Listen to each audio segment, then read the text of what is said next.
Ancient inventions that were centuries ahead of their time.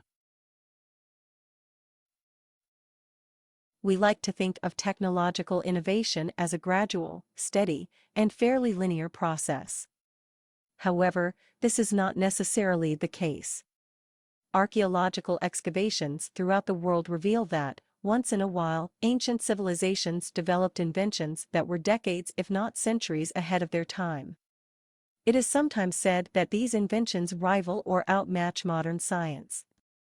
This, too, is a misconception. While many ancient super technologies, from Roman concrete to Damascus steel, were once lost, they have since been recreated by present-day researchers. Usually, any difficulty in recreating them stems from the lack of original instruction rather than an inability to comprehend the invention itself. Equally erroneous is the notion that ancient civilizations stumbled upon these technologies by accident, or that they were designed by idiosyncratic geniuses who were not representative of their day and age. Although many inventors mentioned in this article were indeed considered geniuses, they cannot and should not be separated from their surroundings. Their work is not anachronistic, but a testament to the ingenuity and scientific potential of their respective civilizations. Greek fire. Flames that don't go out. When the Muslim fleet of the Umayyad Caliphate attempted to lay siege to the Byzantine city of Constantinople in 674, their ships were doused in flames. At first, the Muslims were not alarmed. Fire was often used in naval warfare and could be put out easily with cloth, dirt, or water.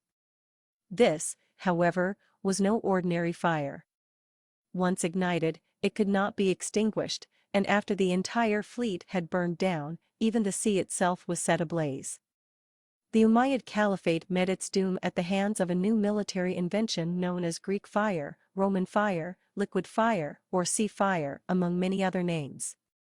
No recipe survives, but historians speculate it might have involved petroleum, sulfur, or gunpowder.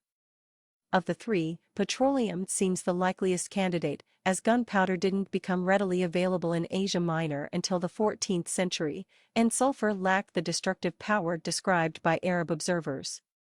However, what makes Greek fire so impressive is not the chemistry of the fire itself, but the design of the pressure pump the Byzantines used to launch it in the direction of their enemies. As the British historian John Haldon discusses in an essay titled Greek Fire Revisited, researchers struggle to recreate an historically accurate pump that could have propelled its content far enough to be of any use during naval battles, where enemy ships may be dozens or even hundreds of meters removed from one another. Antikythera mechanism. A cosmic clock before Copernicus. The Antikythera mechanism was found off the coast of Antikythera, a small Greek island located between Kythera and Crete. Its discovery occurred in 1901, when divers in search of sea sponges stumbled upon a deposit of sunken wreckage from classical antiquity. The titular contraption was incomplete and in poor condition, but seemed to have consisted of some 37 bronze gears stored inside a wooden box.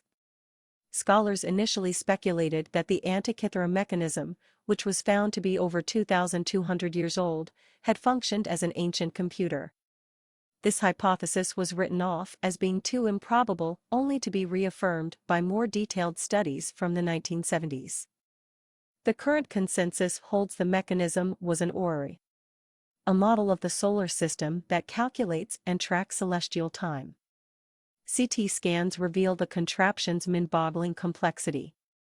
A 2021 attempt at replicating the Antikythera mechanism referred to it as a creation of genius, combining cycles from Babylonian astronomy, mathematics from Plato's Academy, and ancient Greek astronomical theories.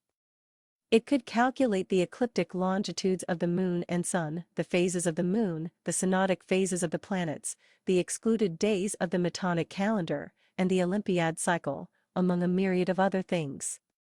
Damascus steel. Swords that will not dull. Damascus steel swords originated in the Middle East during the 9th century and were renowned for their appearance as well as their durability, being multiple times stronger and sharper than the Western swords used during the Crusades. Their name, derived from the Arabic word for water, references not only the Syrian city from which they hailed but also the flowing pattern that adorns their surface. This pattern was created during a unique forging process where small ingots of wood steel sourced from India, Sri Lanka, or Iran were melted with charcoal and cooled at an incredibly slow rate. The demand for Damascus steel remained high for centuries, but gradually diminished as swords were replaced with firearms in armed conflicts. By 1850, the secrets of its production process appeared lost. Interest in the swords was revitalized by C.S. Smith, a metallurgist who worked on the Manhattan Project. Unfortunately, Damascus steel can never be recreated authentically as wood steel is no longer available. Since the 1960s, however, researchers have tried to develop new forging techniques that achieve similar results. This development is still ongoing. One study from 2018 claims adding small levels of carbide-forming elements like vanadium, V, is the way to go. The Hofong Didong E. The world's first seismoscope. Created almost 2,000 years ago, the Hofong Didong E holds the honor of being the world's first seismoscope. Its place of origin was China, a country that has been plagued by earthquakes for as long as its inhabitants can remember. Its creator was Zheng Heng, a distinguished astronomer, cartographer, mathematician, poet, painter, and inventor who lived under the Han Dynasty from 78 to 139 AD. The design of the Hofong Didong E is as functional as it is aesthetically pleasing. The mechanism consists of a large, decorated copper pot. The pot was fitted with 8 tubed projections that were shaped to look like dragon heads. Below each dragon head was placed a copper toad with a large, gaping mouth. Zhang Seismoscope, one 2009 study from Taiwan explains, is respected as a milestone invention since it can indicate not only the occurrence of an earthquake but also the direction to its source. While primary sources are unclear as to how the seismoscope actually worked, researchers suggest that vibrations caused a pendulum inside the pot to swing, causing a small ball to release through a dragon head and into the mouth of its corresponding toad, indicating the direction of an earthquake. Roman concrete. Cement that does not crack. Many architectural projects of ancient Rome would not have been possible without Roman concrete. Also known as opus cementitium.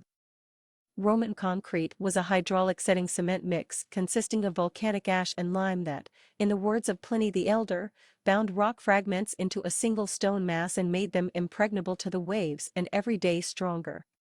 The earliest known reference to Roman concrete dates to 25 BC and comes from a manuscript titled 10 Books on Architecture, written by the architect and engineer Vitruvius.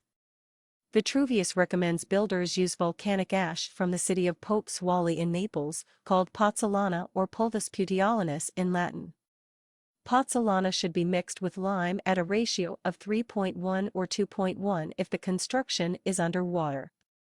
When Vitruvius wrote his 10 books on architecture, Roman concrete was still considered a novelty and used sparingly.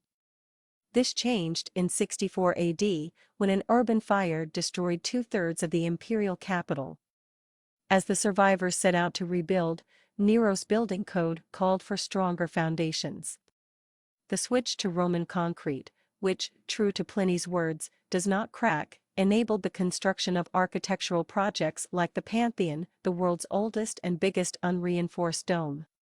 Baghdad Battery. A rudimentary taser for pain relief. Archaeologists use the term Baghdad Battery to refer to a ceramic pot, copper tube, and iron rod that were found in Iraq near what was once the capital of both the Parthian and subsequent Sasanian Empire.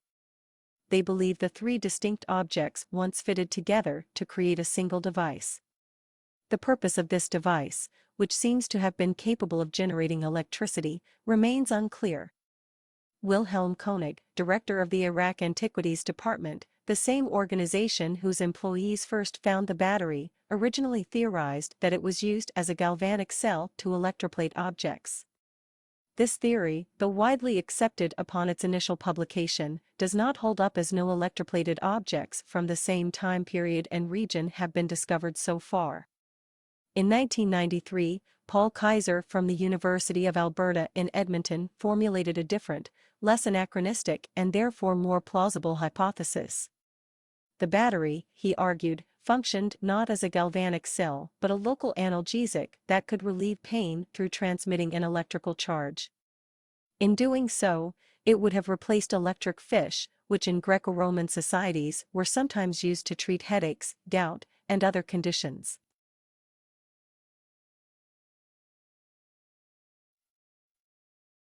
How to prove the Big Bang with an old TV.